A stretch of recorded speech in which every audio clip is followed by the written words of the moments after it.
दोस्तों स्वागत है आपका एक नई कहानी में। दोस्तों ये कहानी हमें एक सब्सक्राइबर ने शेयर की है। वह अपनी कहानी को आप लोगों के साथ शेयर करना चाहती हैं और जानना चाहती हैं कि उन्हें अपनी आने वाली ज़िंदगी के लिए क्या फैसला करना चाहिए। इस कहानी में उपयोग किए गए नाम रियल नहीं है। वह अपनी पहचान को गुप्त रखना चाहती हैं। तो आइए बढ़ते हैं कहानी की तरफ। मैं सभी शादीशुदा महिलाओं को खुद को सुरक्षित करने और उनकी सुरक्षा करने के लिए जागरूकता फैलाने के लिए अपना दर्दनाक अनुभव आपके साथ साझा कर रही हूँ। मेरा नाम आरती है। मैं एक छोटे से गाँव में रहने वाली एक लड़की थी। मैं अपनी पढ़ाई पूरी कर चुकी थी। हमारे गांव में लड़कियों को 12 से आगे नहीं पढ़ाया जाता था।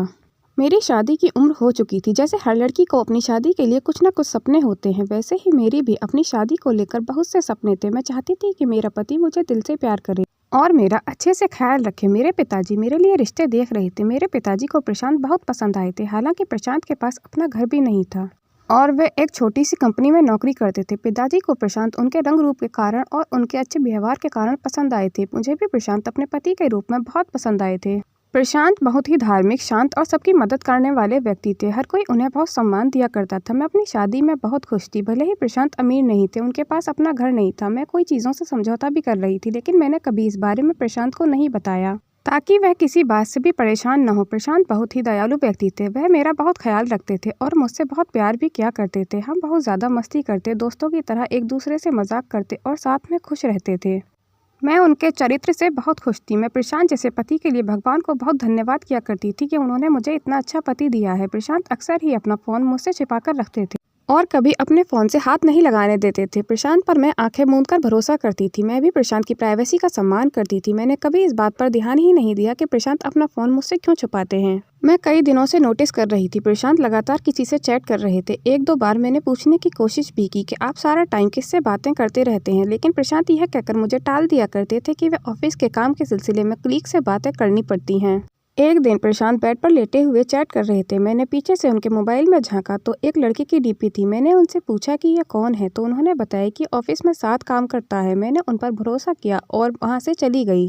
लेकिन अब प्रशांत ने अपना फ़ोन लॉक कर दिया था और मेरा फ़ोन चेक करना शुरू कर दिया था। लेकिन प्रशांत मुझे अपने फ़ोन से हाथ लगाने नहीं देते थे। अगर मैं मस्ती में भी कभी उनका फ़ोन छीन भी लेती तो वह हंसते हुए अपना मोबाइल छीनकर मुझसे लेकर भाग जाते थे और उसमें से कुछ डिलीट करने लगते थे।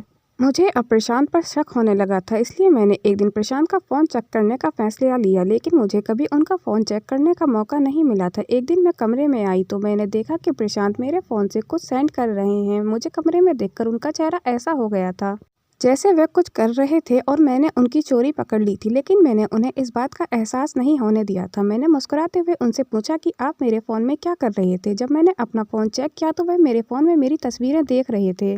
यह बात मुझे बहुत अजीब लगी थी। बाद में मुझे पता चला कि उन्होंने मेरी तस्वीरें व्हाट्सएप ऐप के ज़रिए अपने फ़ोन पर सेंड की थीं और चैट्स को भी डिलीट कर दिया था ताकि मुझे पता न चल सके। मुझे लगा कि ये तो पागलपन है, अगर उन्हें मेरी तस्वीर चाहिए थी तो मांग लेते। इस तरह चोरी छुपे अपनी ही पत्नी की तस्वीर लेने की क्या ज़रूरत थी, लेकिन मुझसे कुछ भी नहीं बताया था। मैंने प्रशांत से इस बारे में पूछा तो वो बहुत ही इमोशनल होते हुए बोले कि जब तुम अपने मायके चली जाती हो तो मुझे तुम्हारी बहुत याद आती है, इसलिए ही मैंने तुम्हारी तस्वीरें ली थी। प्रशांत का अपने लिए इतना प्यार देखकर मैं खुश हो रही थी, लेकिन मैं सोच रही थी कि अगर फोटोज इसलिए चाहिए थे तो फिर मुझसे छुपाया क्यों जा रहा था। मुझे बहुत अजीब लग रहा था। मुझे लग रहा था जैसे कि कुछ गलत हो रहा है, लेकिन मैंने इन बातों को नज़रअंदाज कर दिया था। मैं 8 महीने की गर्भवती थी। हमारी शादी को अभी 10 महीने ही हुए थे। प्रशांत आज भी किसी से चैट पर बात कर रहे थे। मैंने सोने का नाटक किया था और उनके फ़ोन पर नज़र डाली तो मेरे पैरों तले ज़मीन निकल गई थी। मैं उसका फ़ोन देखकर हैरान रह गई थी। वह एक लड़के से बात कर रहे थे जो उसे गंदी फिल्मों की क्लिप भेज रहा था और प्रशांत उसे मेरी तस्वीरें भेज रहे थे। मैं ये सब देख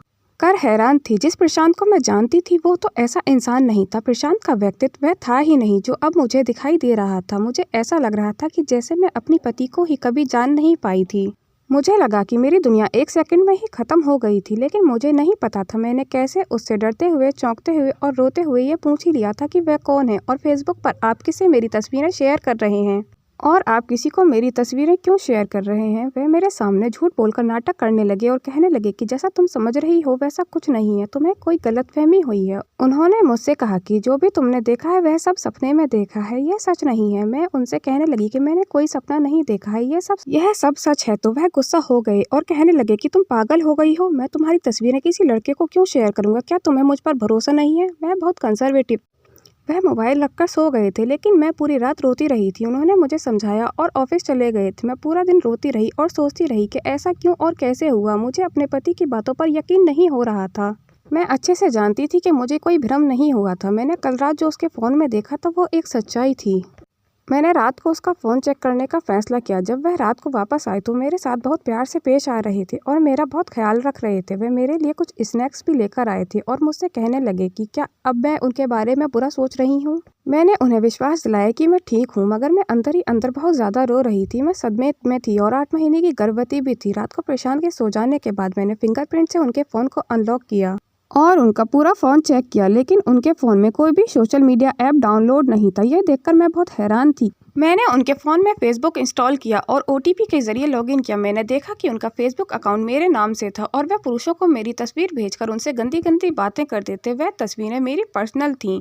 वह तस्वीरें सामान्य नहीं थी, वह मेरी निजी तस्वीरें थीं जिनको कभी प्रशांत ने ही कैप्चर किया था। मैंने सभी चैट्स के स्क्रीनशॉट लिए और रात के 3 बजे अपनी माँ को फ़ोन किया और उनके सामने बहुत ज़्यादा रोई। मैंने अपनी माँ से कह दिया था कि या तो वह मुझे यहाँ से आकर ले जाएं, वरना मैं खिड़की से कूदकर अपनी जान दे दूंगी। मैं आत्महत्या के बारे में सोचने लगी थी, क्योंकि जो मैंने देखा था मैं उम्मीद भी नहीं कर सकती थी कि मेरा पति ही मेरे साथ ऐसा गलत काम कर सकेगा। प्रशांत मेरे लिए किसी देवता से कम नहीं थे, लेकिन आज मेरे सामने उनका शैतानी रूप आ गया था जिसने मुझे अंदर से तोड़कर रख दिया था। अगले ही दिन मेरी स्त्री रोग विशेष के पास अपॉइंटमेंट थी। प्रशांत भी मेरे साथ आए थे। घर वापस लौटते समय मैंने प्रशांत को बताया था कि मैं सब जान चुकी हूँ और मैं तुम्हारा फेसबुक अकाउंट भी लॉगिन कर चुकी हूँ। उस दिन तो तुमने अपने गलत काम को छुपा लिया था, लेकिन अब मैं और झूठ बर्दाश्त नहीं करूंगी। जब उन्हें पता चला कि मैं सब जान चुकी हूँ तो वह रोने लगे और मुझसे रो रो कर एक मौका मांगने लगी और कहने लगे कि मुझे एक मौका और दो, मैं आगे से ऐसा काम कभी नहीं करूंगा। मैं बहक गया था। मैं अपनी माँ को सब कुछ बता चुकी थी। वह मुझे लेने आई थी और मैं उनके साथ अपने मायके वापस आ गई थी। तब से अब तक 6 महीने हो चुके थे। वे मुझे हर दिन रोते हुए मैसेज करते थे और मुझे वापस अपने घर बुलाना चाहते थे। मैंने अपने परिवार और उसके परिवार को सारी सच्चाई बता दी थी। वह गारंटी लेने को तैयार थे कि वह फिर से ऐसा नहीं करेगा। वह सभी मुझे वापस चाहते थे और माफ़ी भी मांगते थे। इस बीच मेरी एक बेटी भी हो गई थी। बेटी होने के बाद वह मुझसे मिलने आए थे, लेकिन मैंने वापस जाने से इनकार कर दिया था। मैंने उन्हें मनोचिकित्सक से मिलने के लिए कहा। वह मेरे कहने पर उनसे मिलने भी गए थे। डॉक्टर ने कहा कि उनकी यह एक कल्पना थी और वह इसका आनंद ले रहे थे, लेकिन यह एक गलती थी। अगर प्रशांत कोशिश करते तो उन विचारों को रोक भी सकते थे। डॉक्टर ने यह भी बताया था कि वह आगे से ऐसा कभी नहीं करेंगे। मैंने कई विद्वानों से पूछा और उन्होंने मुझे बताया कि शायद वह सच कह रहा है, शायद वह दोबारा ऐसा ना करे। अगर वह दोबारा ऐसा करता है तो आप उसे तलाक ले सकती हैं। लेकिन इन महीनों में मैं उनसे प्यार नहीं करती थी। उनकी इस हरकत की वजह से मेरे दिल से उनके लिए प्यार खत्म हो गया था। लेकिन मुझे पुराने दिन बहुत याद आते थे। मुझे नहीं पता था कि क्या करना चाहिए, लेकिन क्या मेरी बेटी के लिए उन्हें एक मौका देना उचित होगा। मैं सभी लड़कियों से कहना चाहती हूँ कि वे निजी तस्वीरें ना लें। अगर आप ऐसा करती हैं तो पुरुषों पर भरोसा ना करें। मुझे पता है कि सभी पुरुष एक जैसे नहीं होते, लेकिन मेरे अनुभव के अनुसार कभी भी किसी किताब को उसका कवर देखकर जज नहीं करना चाहिए। दोस्तों, कमेंट करके बताइए कि क्या आरती को प्रशांत को माफ़ करके एक मौका देना चाहिए या नहीं। अपने विचारों को कमेंट बॉक्स में शेयर करें। दोस्तों, अगर हमारी कहानी आपको पसंद आती है तो वीडियो को लाइक, कमेंट और शेयर करें और हमारे YouTube चैनल को सब्सक्राइब करें। हमारी कहानी को अंत तक देखने के लिए धन्यवाद।